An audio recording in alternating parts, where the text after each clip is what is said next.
দয়াটা যে কখন আসবে, বসে বসে পাটা হেঁটিয়ে গেল।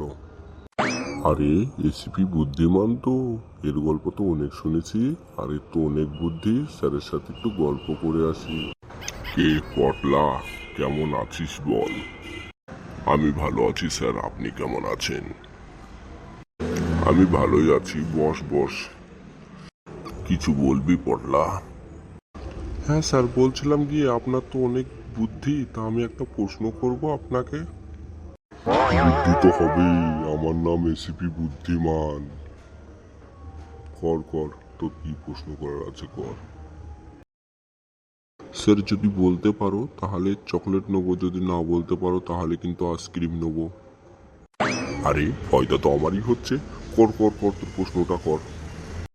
স্যার প্রশ্নটা হচ্ছে গিয়ে 10 থেকে 9 বাদ দিলে কত থাকে?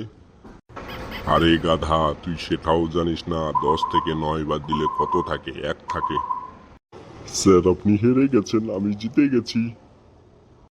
কি করে হারলাম আমি, বোঝা দিনি আমায়। স্যার তোমার নামই এসিপি বুদ্ধিমান, বুদ্ধি তো তোমার এক ছোটকুও নেই। 10 থেকে 9 বাদ দিলে 10ই থাকে, তুমি জানো না? জিরোটা কোথায় ফেলবে?